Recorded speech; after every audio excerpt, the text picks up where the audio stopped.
On va lire un texte que vous connaissez bien, c'est dans 1 Corinthiens chapitre 11. C'est un texte où Paul nous explique un petit peu l'importance de la communion. On va s'arrêter sur une ou deux choses en particulier ce matin. Euh, Comme rituel, le Seigneur nous a pas donné beaucoup de choses à pratiquer. Il y a le baptême qu'on fait une fois dans sa vie quand on s'est converti, après s'être converti. Et puis il y a la communion, alors qu'on peut prendre de manière plus régulière.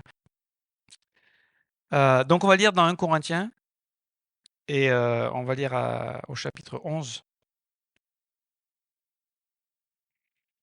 Donc 1 Corinthiens chapitre 11 verset 23. Car j'ai reçu du Seigneur ce que je vous ai enseigné. C'est que le Seigneur Jésus, dans la nuit où il fut livré, prit du pain. Et après avoir rendu grâce, le rompit et dit, ceci est mon corps qui est rompu pour vous. Faites ceci en mémoire de moi. De même, après avoir soupé, il prit la coupe et dit, cette coupe est la nouvelle alliance en mon sang. Faites ceci en mémoire de moi toutes les fois que vous en boirez. Car toutes les fois que vous mangerez de ce pain et que vous buvez cette coupe, vous annoncez la mort du Seigneur jusqu'à ce qu'il vienne. C'est pourquoi celui qui mangera le pain ou boira la coupe du Seigneur indignement sera coupable envers le corps et le sang du Seigneur. Que chacun donc s'éprouve soi-même et qu'ainsi il mange du pain et boive de la coupe. Car celui qui mange et boit sans discerner le corps du Seigneur mange et boit un jugement contre lui-même. C'est pour cela qu'il y a parmi vous beaucoup d'infirmes et de malades, et qu'un grand nombre sont morts. Si nous nous jugions nous-mêmes, nous ne serions pas jugés. Mais quand nous sommes jugés, nous sommes châtiés par le Seigneur, afin que nous ne soyons pas condamnés avec le monde. Ainsi, mes frères, lorsque vous vous réunissez pour le repas, attendez-vous les uns les autres. Alors quelquefois, ces textes ne sont pas toujours bien compris, bien enseignés, on se dit, oulala, mais est-ce que je suis digne de prendre la communion ce matin? Est-ce que j'ai pas trop fait de péchés cette semaine? Est-ce que voilà. Donc on va essayer de clarifier quelque chose ce matin avant de prendre la communion.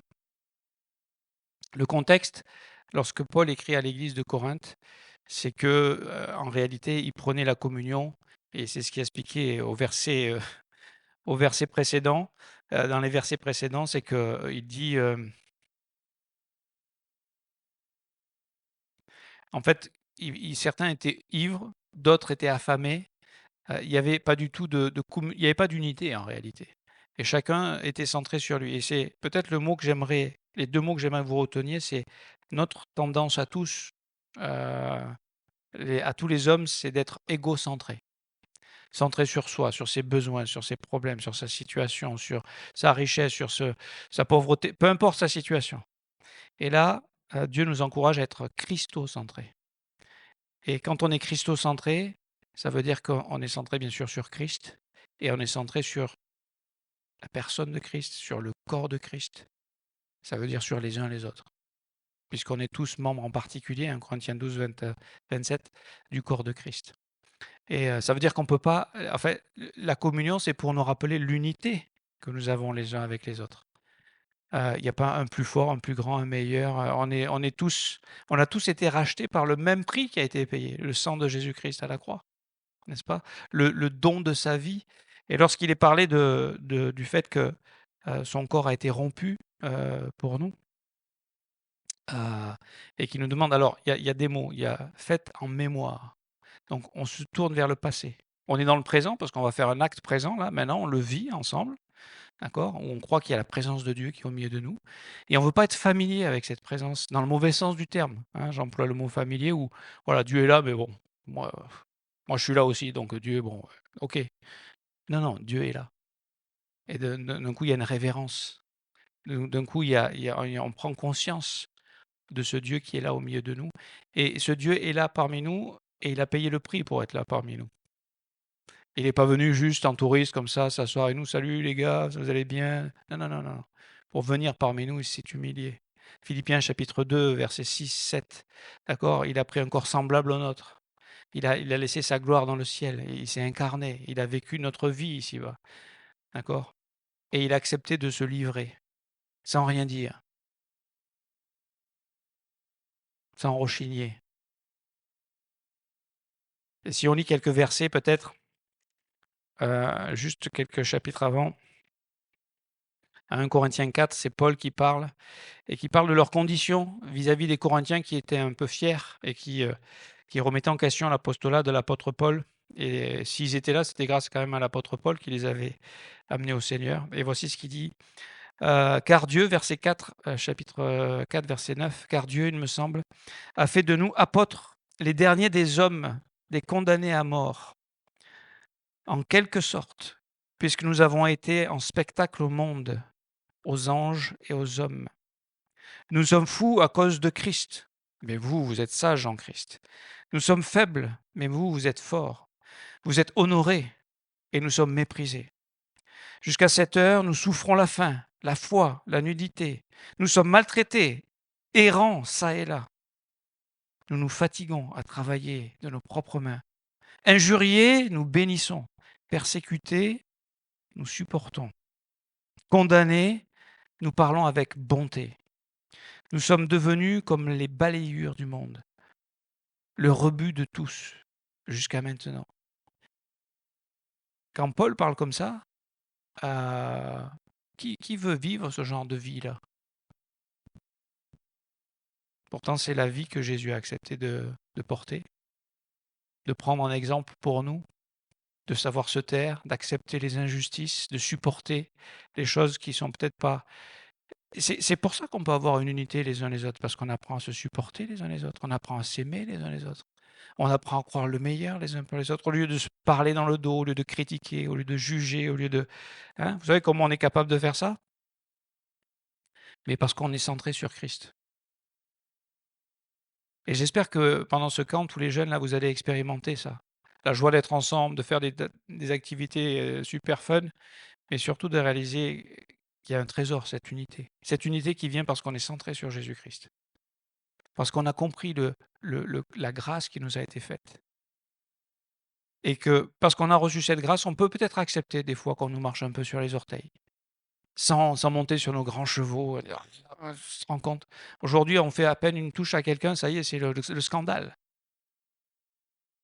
Et c'est le monde dans lequel on vit. C'est pas pour minimiser les blessures ou dire non, mais je pense qu'on peut accepter de se porter, supporter, s'encourager, s'attendre, d'accord, et de réaliser l'unité à laquelle Dieu nous invite, parce que lui, il a payé ce prix, d'accord. Lui, il a payé ce prix, il a donné sa vie, il a accepté d'être un paillasson, comme ces hommes-là qui l'ont suivi ont accepté de le faire aussi, parce qu'ils avaient la force de Jésus. On ne le fait pas par la force naturelle, évidemment. D'accord? On le fait parce qu'on a Christ. Et quand on accepte ça, eh bien, on commence à aimer les uns les autres. Et c'est là que l'unité se façonne. C'est là que l'unité se construit. Donc, quand on va prendre le pain et qu'on va boire la coupe, on va se rappeler que nous ne méritons pas d'être ici, mais que nous avons été sauvés par grâce, se rappeler le don qui nous a été fait.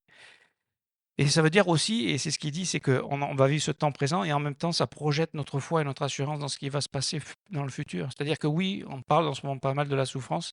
Oui, ici-bas, on va encore souffrir. Ne pensez pas que la vie est sans souffrance. Mais cette souffrance, euh, elle a un projet, elle a un but, elle a un avenir. C'est que c'est la gloire éternelle qui nous attend. C'est le retour. Nous attendons le retour de Jésus-Christ. Et aujourd'hui, on est là avec nos limites, avec nos faiblesses, avec nos manques encore. Mais nos yeux sont fixés sur Jésus-Christ et sur son retour proche. Combien de temps? Ça fait 2000 ans que l'Église attend. Mais ça se rapproche de plus en plus. D'accord? Qui sait, peut-être notre génération ou la génération de nos jeunes, vous aurez le privilège de vivre l'enlèvement et voilà, de même pas passer par la mort. On ne sait pas. En tout cas, on sait que quand on le fait, c'est ce qu'il dit. Je suis à la bonne page. Verset 26. Car toutes les fois que vous mangez de ce pain et que vous buvez cette coupe, vous annoncez la mort du Seigneur jusqu'à ce qu'il vienne. Oui, dans le passé, il est mort, mais il est ressuscité. Il est présent dans nos vies et maintenant, on peut se projeter vers l'avenir et on peut se projeter ensemble et à réaliser que je ne suis pas le seul au monde qui souffre. Nous souffrons tous ensemble et nous nous aimons ensemble. Et nous avons la compassion de Dieu, nous avons le salut, nous avons le pardon. Notre passé, vous savez quoi, quand on regarde au passé, ça peut tellement être douloureux pour beaucoup d'entre nous. Mais quand on regarde qu'il a été couvert par le sang, le pardon, il n'y a pas de, sans effusion de sang, il n'y a pas de pardon, Hébreux 9, 22. Mais le sang a coulé et le passé est effacé. Et le passé, Dieu est en train, il a traité déjà à la croix par le sang de Christ. Et on pardonne et on est libre. Et on est libre maintenant de vivre le présent avec un avenir extraordinaire.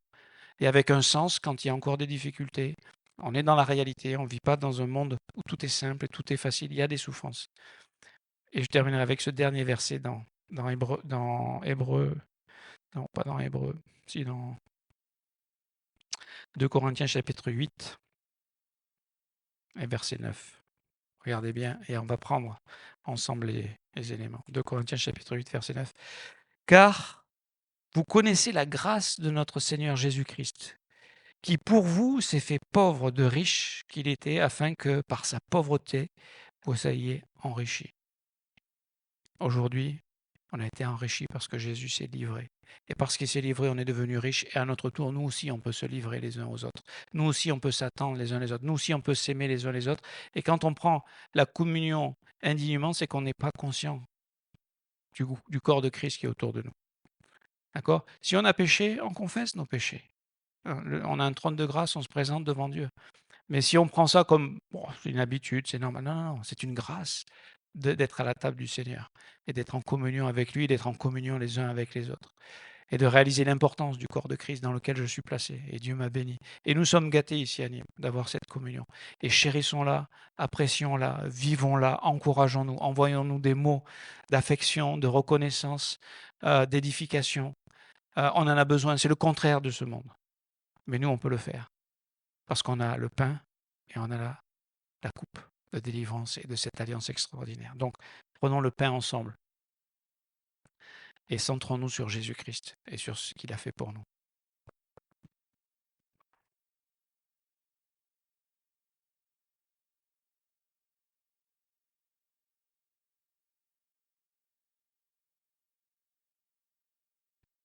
Seigneur, merci pour cette coupe, merci pour le sang versé et merci pour la joie future et même déjà présente en prémisse de ce qui nous attend, de la gloire qui nous attend. Merci pour cette alliance éternelle, inconditionnelle. Merci d'avoir réglé notre passé. Merci d'être avec nous dans le présent et de nous assurer le futur. Et nous élevons, Seigneur, cette coupe. Et nous reconnaissons que tout vient de toi. Et que c'est en toi que nous voulons vivre, en toi, les uns avec les autres, reconnaissant du corps de Christ et de ton œuvre parmi nous. Prenons la coupe ensemble.